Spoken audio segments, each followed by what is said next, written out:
Fala um pouquinho sobre sua trajetória, né?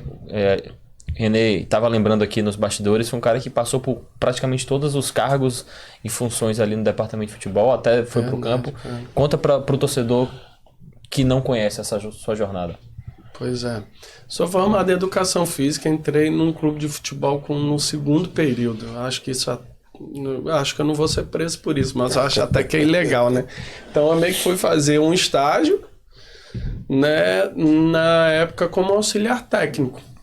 E aí entra algumas histórias engraçadas, porque o diretor na época do Náutico me chamou assim e falou, um amigo em comum vai fazendo contato, me pediu para tentar te ajudar. O negócio é o seguinte, você tem 3 meses, depois de 3 meses eu não garanto se você vai ficar ou não, então se vire aí em 3 meses, convença quem você tem que convencer. Você não vai receber R$1, não tem salário, não tem ajuda para passagem, não tem nada. No Náutico? No Náutico, isso. Mas na até época hoje do assim, Sub-15. Até hoje não tem salário também. Aí, pois é, mas a gente torce que melhore, né? Aí o que acontece? Aí eu fui estagiar como auxiliar técnico. Mas como é que você é auxiliar técnico de um técnico que não te quer ali, que nunca te viu na vida? Então, assim, só que eu não tinha a menor noção de nada, né? Eu simplesmente queria estar ali. Então, tipo, eu lembro como se fosse hoje. E ele era o treinador que estava no Retrô agora, o Dico. Então eu cheguei para ser do Dado comigo aqui no Bahia. Exatamente. Ele saiu do Retrô agora, né? Exatamente. Saiu agora. Saiu, infelizmente. Campeão mundial de futebol. Dico Waller. Aí, cara, eu cheguei lá, tipo assim, pra me apresentar ele, o cara olhou, tá bom, beleza, tudo bem, e tipo, virou as costas e saiu, tipo assim, mais um estagiário que o diretor veio me empurrar, que às vezes acontece isso com a gente também, a ordem vem de cima, você não tem o que fazer, foi o caso dele.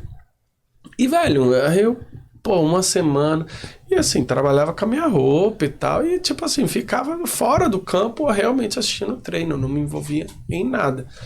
E até que eu falei, cara, eu preciso começar. Eu não sabia nada, né, também? Não sabia nada.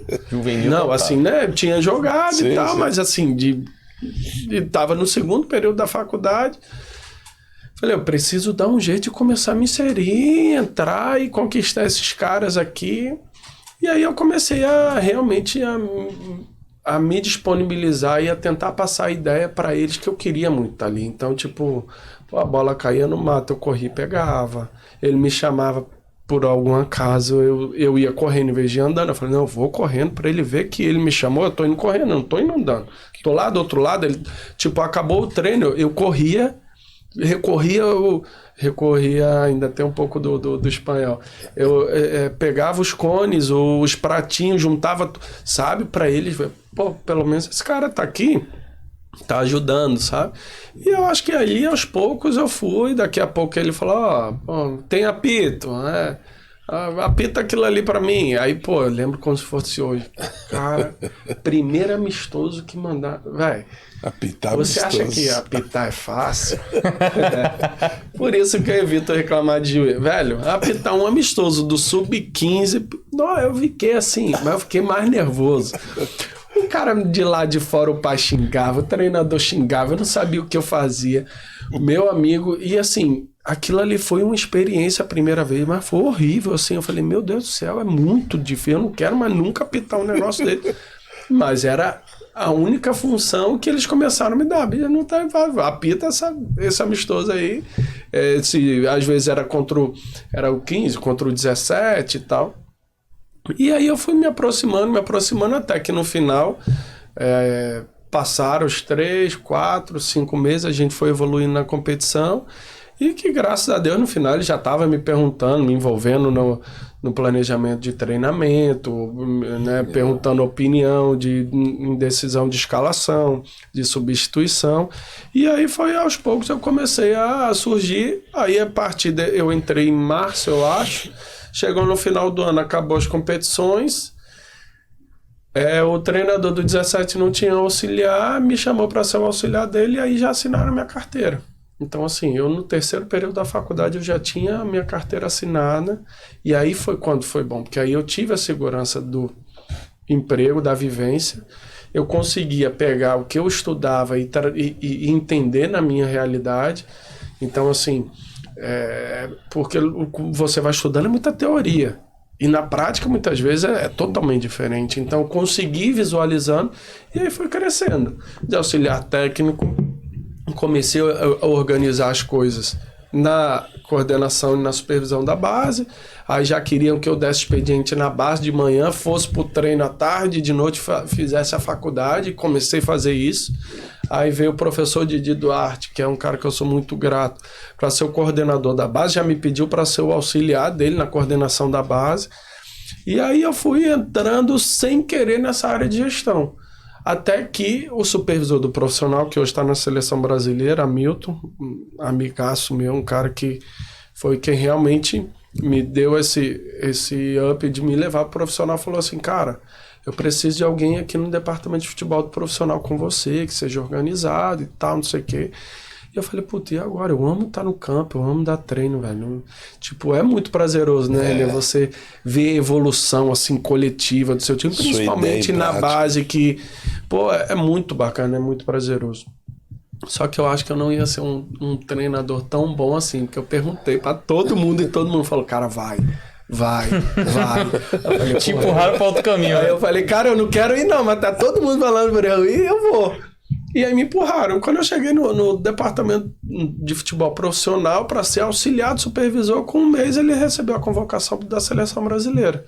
E aí? Um mês no departamento, sozinho, sem saber nada. Não tinha o sistema como tem hoje. Não existia um regulamento. René sabe, não existia um regulamento dizendo assim, ó, para fazer o contrato você faz assim. Já tinha o WhatsApp? Isso pode, não tinha WhatsApp. Isso pode, isso não pode. Não tinha nada. O contrato era um papel, você levava na federação, era fax. Para transferir jogador era fax. E eu lembro de hoje, era Nextel, pô. Aí o Hamilton na seleção, pô, pipipi toda hora. Eu falei, Hamilton, tem que fazer o contrato de não sei quem, ele abre a tela aí do computador, tal, assim. E aí eu fui pegando.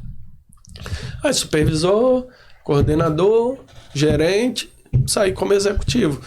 E uma dica que eu aproveito para dar para quem quer trabalhar com futebol, velho, mostra o seu trabalho com respeito, sem passar por cima de ninguém, sendo profissional, mas mostre o seu trabalho.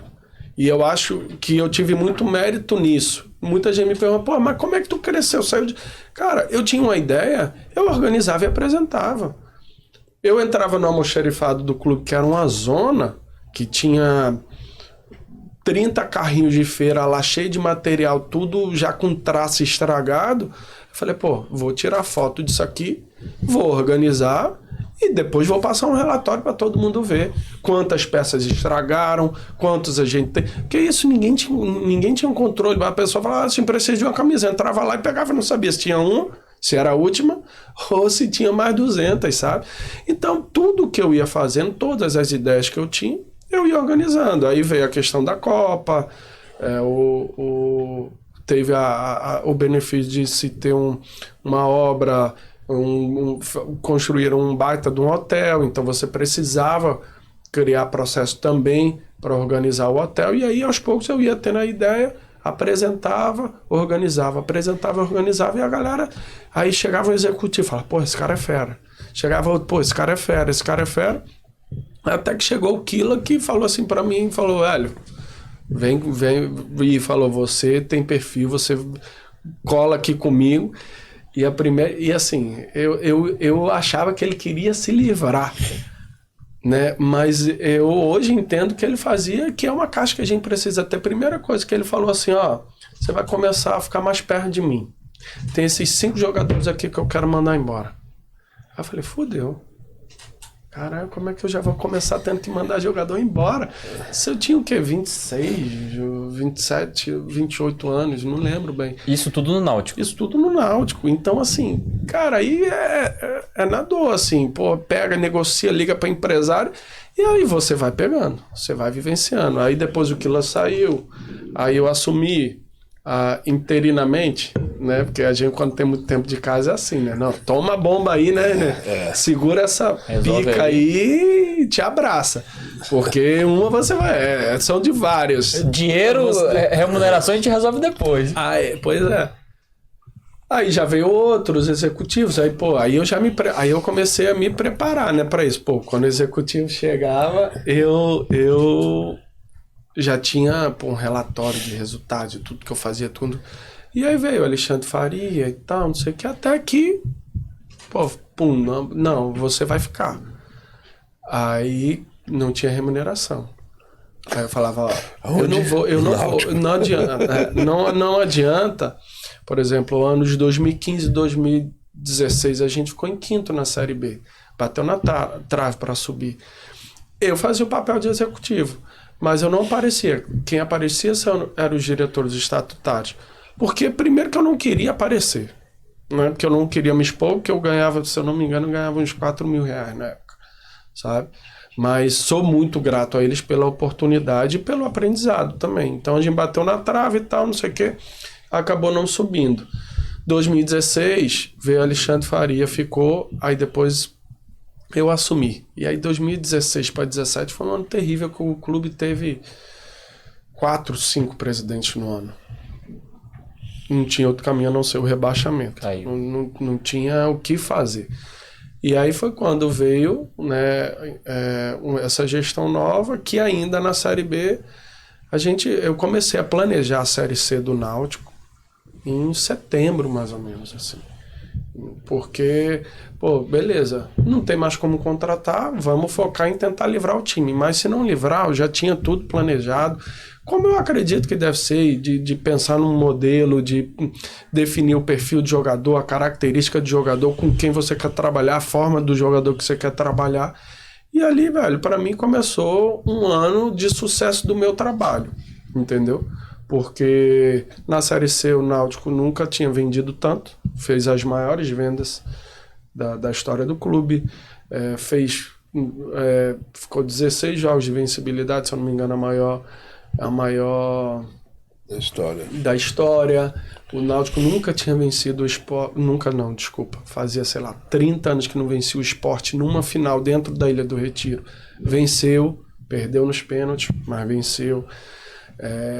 Então, assim, a gente construiu. Semifinal da Copa do Nordeste, a gente terminou com 9 atletas formados na base.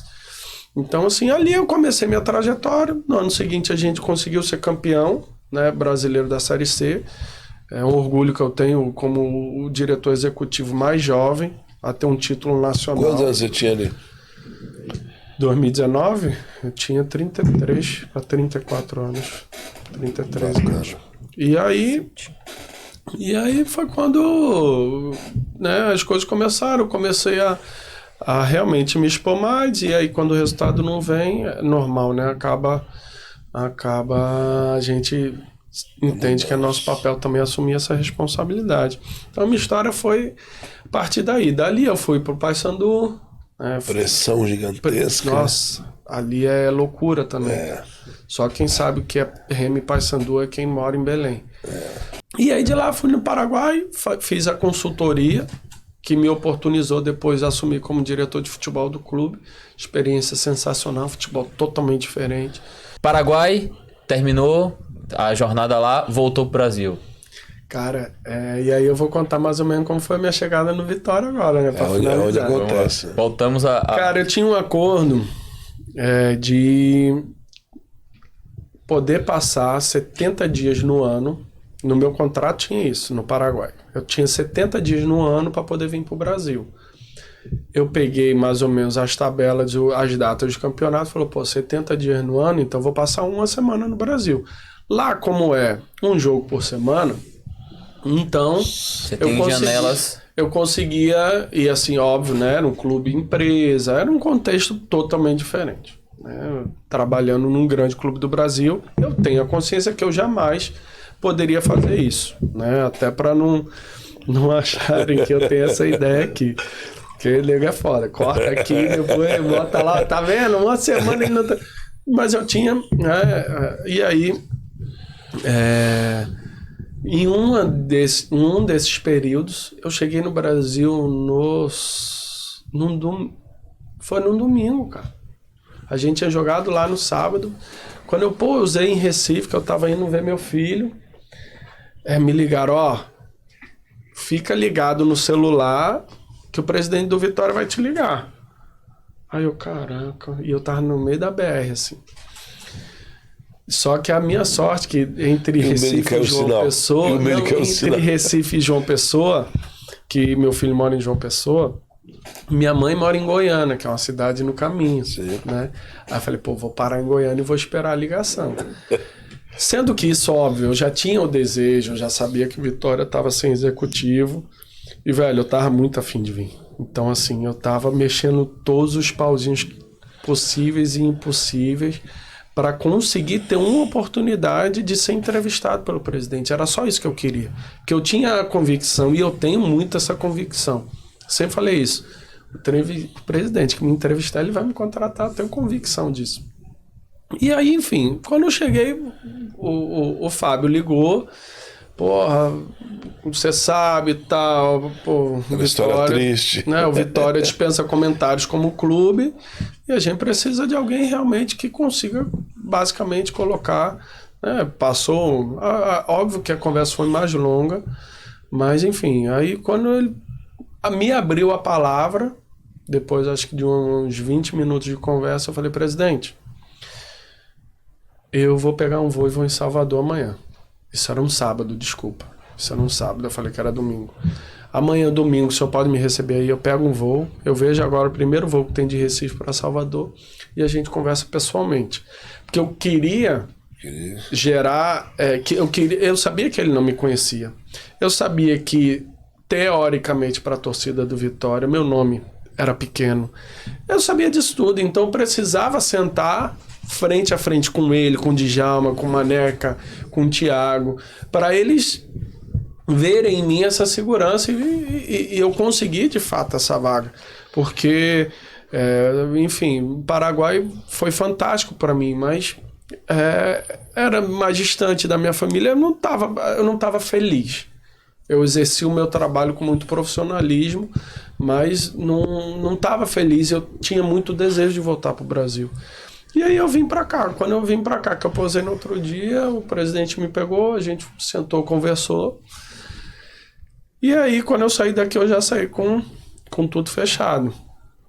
Entendeu? Porque... E uma das coisas que o Fábio me falou foi isso. Rapaz, eu te liguei porque eu percebi que você queria muito vir. Percebi que você queria muito estar aqui. E isso para mim conta muito. Eu quero muito que esteja no Vitória quem quer estar no Vitória. E não que o Vitória seja uma opção, que o Vitória seja um trampolim. E eu tenho plena consciência que eu estou tendo a oportunidade da minha carreira, né? Nenhum demérito. Quando eu falei isso no outro podcast, o pessoal dos outros clubes vieram me cobrar. Mas, cara, eu falei e eu preciso repetir. O Vitória, de fato, é o maior clube que eu já trabalhei na minha carreira. Eu não estou falando de importância, não estou falando de... Mas você pegar de história, de dimensão, de rede social, de receita, de tudo, Vitória está na frente de todos os outros. Isso não é nenhum demérito aos outros. Eu espero que, inclusive, cada um deles, né, possa ter deixado algum tipo de semente que eles consigam evoluir e se tornar cada vez mais maiores. Eu tenho uma convocação para você. Se inscreve no nosso canal. Tem muita coisa bacana para nós aí. Tamo junto.